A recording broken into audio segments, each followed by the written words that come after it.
모두가 불가능하다고 했습니다. 한때 우리 국토의 절반이 민둥산이었으니까요. 1950년대 유엔은 대한민국 국토를 보고 단 한마디로 결론 내렸습니다. 치유 불가능.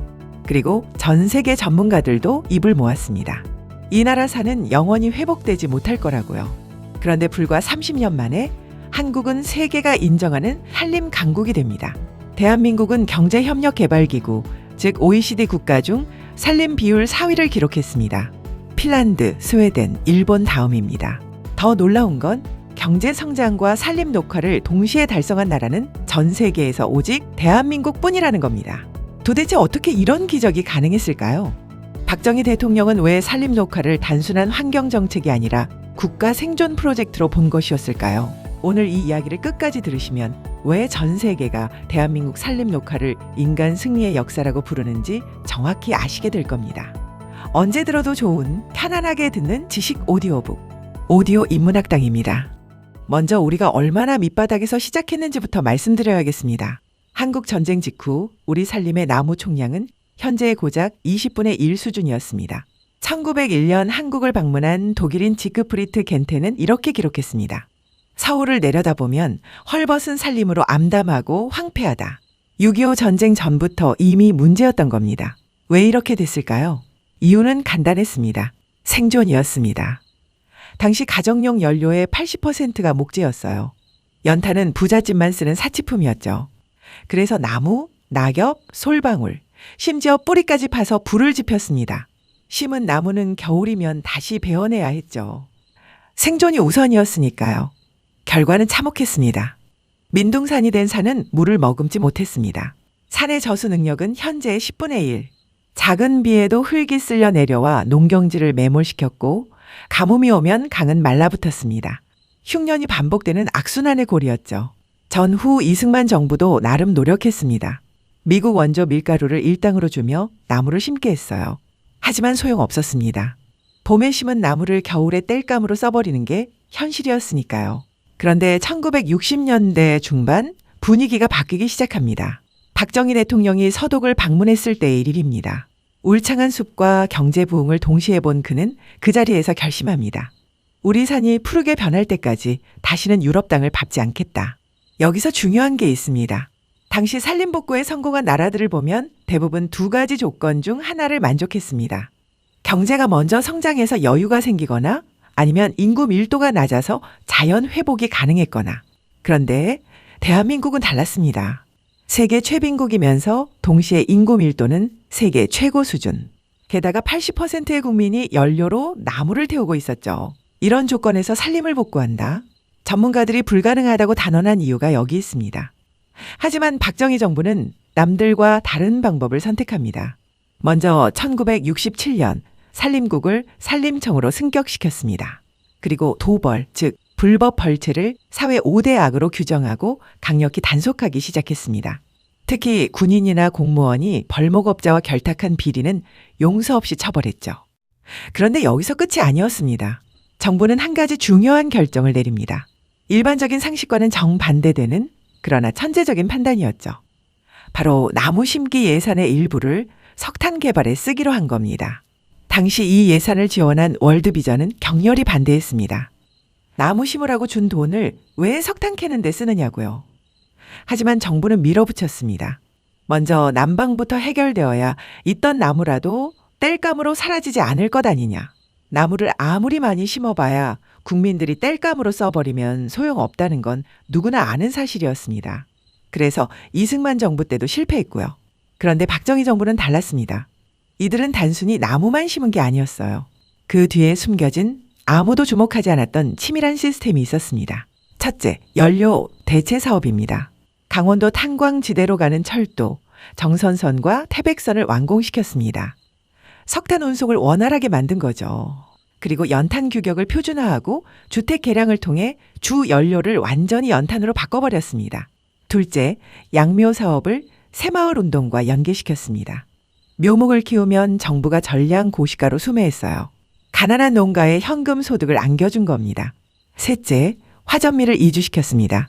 산을 불태워 밥 만들던 화전민들에게 보상금을 주고 정착 지원을 해주어 숲을 떠나도록 했습니다. 이 모든 게 동시에 진행됐습니다. 그런데 이게 전부가 아니었습니다. 산림 녹화가 성공한 진짜 비밀은 따로 있었죠. 1973년 3월 정부는 세계적으로 유례없는 조치를 단행합니다. 산림청을 농림부에서 내무부로 이관한 겁니다. 당시 내무부는 지금의 행정안전부입니다. 지방행정 조직과 경찰력을 모두 통제하는 곳이었죠. 산림청을 여기로 옮긴다는 건 산림정책에 국가의 모든 행정력과 치안력을 동원하겠다는 뜻이었습니다. 산림 공무원에게 사법경찰관 지휘권까지 부여했어요. 산림을 해치는 자는 곧바로 체포하고 처벌할 수 있다는 겁니다. 그리고 건목 제도를 실행했습니다. 여러분, 1970년대에 심은 나무가 총 3억 1천만 본입니다. 이 어마어마한 나무들을 어떻게 관리했을까요? 한 그루 한 그루 확인했습니다. 심은 묘목이 제대로 뿌리를 내렸는지, 활착률은 어떤지, 생육 과정은 건강한지 지속적으로 체크했어요. 여기엔 인센티브와 승진이 걸려 있었기에 건목관이 자기 지역이 아닌 타 지방을 교차 검사하도록 하여 공정성을 확보하며 진행되었습니다. 그리고 또 하나, 한국 최초의 임학 박사 현신규 박사가 개발한 리기테다 소나무입니다. 현신규 박사는 우리나라의 척박한 땅에서도 잘 자랄 나무를 찾기 위해 평생을 바쳤습니다. 그 결과 추위에 강한 리기다 소나무와 생장이 빠른 테다 소나무를 교배한 리기테다 소나무를 개발했습니다. 이 잡종 소나무는 척박한 산에서도 빠르게 뿌리 내리는 슈퍼나무였습니다. 마치 사막의 오아시스를 만든 것처럼 과학의 힘으로 조림 속도를 획기적으로 높인 것입니다. 이렇게 과학과 행정이 완벽하게 맞물렸습니다. 그런데 여러분, 아무리 제도가 좋아도 결국 실행은 사람이 합니다. 경북 영일, 지금의 포항 지역 이야기입니다. 이곳은 편마음지대의 염도까지 높아서 전문가들이 단언했어요. 여기는 조림이 불가능하다. 하지만 정부는 포기하지 않았습니다. 5년간 여의도 8배 면적을 복구하기로 결정했죠. 그리고 연인원 355만 명이 동원됐습니다. 이들은 장비가 없었습니다. 가파른 산을 계단식으로 정리하고 노늑과 퇴비 210만 톤을 지게로 운반했어요. 밧줄에 매달려 작업했습니다. 한 삽 한 삽 땀과 혈투로 일궈낸 겁니다. 전남 장성 충령산의 임종국 씨 이야기도 빼놓을 수 없습니다. 이분은 전 재산을 털고 빚까지 지면서 평생을 편백나무 숲 조림에 바쳤어요. 자녀 이름을 육님, 자연이라 지을 정도였습니다. 숲을 가꾸는 게 인생의 전부였던 거죠. 이런 분들이 한둘이 아니었습니다. 전국 3만 4천여 마을 주민들이 참여했어요. 산 밑에서 좋은 흙을 짊어지고 올라가 나무심을 자리에 뿌렸습니다. 나무 뿌리가 잘 내리도록 온갖 정성을 다했죠. 내 고장은 내가 가꾼다는 새마을 운동 정신이 산림 녹화와 결합하면서 나무 심는 일은 단순한 국가 정책을 넘어 전 국민적인 신념이 되었습니다. 지게에 흙을 지고 올라가는 그들의 등에는 가난을 극복하고 우리 아이들에게 푸른 산을 물려주겠다는 벅찬 약속이 실려 있었습니다. 이것이야말로 물질적 풍요가 아닌 정신적 자존감에서 나온 우리만의 위대한 유산입니다. 제1차 치산녹화 10개년 계획은 목표보다 4년 앞당겨진 1978년에 완료됐습니다.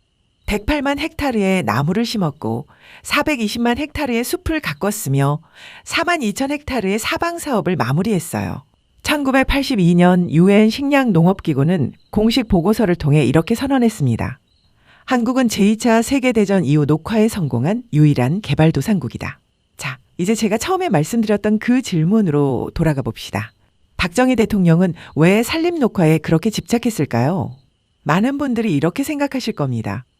경제 발전을 위해서 아니었나? 국토 보전이 목적이었겠지. 틀린 말은 아닙니다. 하지만 전부가 아니에요. 진짜 이유는 따로 있었습니다. 바로 자립입니다. 당시 대한민국은 세계 최빈국이었어요. 미국 원조에 의존해야 했죠. 박정희 대통령은 이게 치욕이라고 생각했습니다. 언제까지 남의 도움을 받고 살 것인가. 그런데 산림이 황폐하면 어떻게 될까요? 홍수와 가뭄이 반복되고 농사를 망치고 국민이 굶주립니다. 결국 또 외국 원조를 받아야죠.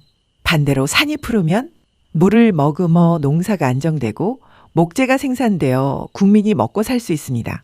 자립할 수 있다는 말이죠. 박정희 대통령에게 산림 녹화는 단순한 환경 사업이 아니었습니다. 자립의 첫걸음이었어요. 경제 자립, 식량 자립, 에너지 자립의 기반이었던 겁니다. 그래서 그렇게 강력하게 밀어붙였던 겁니다. 산림청을 내무부로 옮기고 경찰력까지 동원하고 건목제도로 철저하게 관리한 이유가 여기 있습니다. 그리고 2025년 4월 놀라운 일이 일어났습니다. 우리나라 산림녹화 기록물이 유네스코 세계 기록유산에 등재됐어요. 산림 분야에서는 세계 최초입니다. 법령, 공문서, 사진, 필름 등 총 9,619건. 이 모든 기록이 세계적으로 보존할 가치가 있다고 인정받은 겁니다. 유엔 환경계획 사무총장은 이렇게 말했습니다. 한국의 산림복구는 인류가 무엇을 할 수 있는지를 보여준 사례다. 몽골 대표단도 말했어요. 한국의 성공적 녹화 사례는 몽골을 비롯한 여러 개 도국에 많은 영감을 주고 있다. 세계가 우리를 주목하고 있습니다. 불가능을 가능으로 만든 나라로요. 여러분, 지금 우리가 누리는 이 푸른 산, 그냥 주어진 게 아닙니다. 박정희 대통령이라는 강력한 지도자의 의지가 있었습니다. 현신교 박사로 대표되는 과학이 있었습니다. 내무부 이관과 건목제도로 상징되는 치밀한 행정이 있었습니다. 그리고 무엇보다 하면 된다는 정신으로 땀 흘린 우리 국민들의 헌신이 있었습니다. 현재 한국 산림의 공익적 가치는 연간 109조 원입니다. 대기 정화, 홍수 조절, 생태계 보존의 핵심 자산이죠. 국민 1인당 연간 249만 원의 혜택을 받고 있는 셈입니다. 그리고 국립공원과 그린벨트 지정, 이것도 당시의 선견 지명이었어요. 무분별한 개발을 막고 국토를 보전하는 든든한 울타리가 됐습니다. 대한민국은 불과 반세기 만에 불가능을 기적으로 바꿨습니다. 경제성장과 산림녹화를 동시에 달성한 세계 유일의 나라가 된 것이죠. 어떻습니까? 가슴이 뜨거워지지 않으십니까? 저는 이 이야기를 준비하면서 계속 생각했습니다. 우리 선배 세대분들이 이렇게 대단하셨구나. 아무것도 없는 상태에서 세계가 불가능하다고 말했는데 결국 해내셨구나. 그래서 여러분께 묻고 싶습니다. 댓글로 남겨주세요. 우리나라 산림녹화의 성공 요인 중 가장 중요했던 게 뭐라고 생각하시나요? 강력한 리더십, 과학기술, 행정 시스템, 아니면 국민들의 헌신? 여러분의 생각이 궁금합니다. 그리고 이 영상이 자랑스러우셨다면 꼭 주변 분들과 공유해주세요. 우리 후손들도 이 이야기를 기억해야 합니다. 대한민국이 어떻게 불가능을 이겨냈는지를요. 오늘도 시청해주셔서 감사합니다. 늘 건강하시고 행복이 가득하시기를 기원합니다.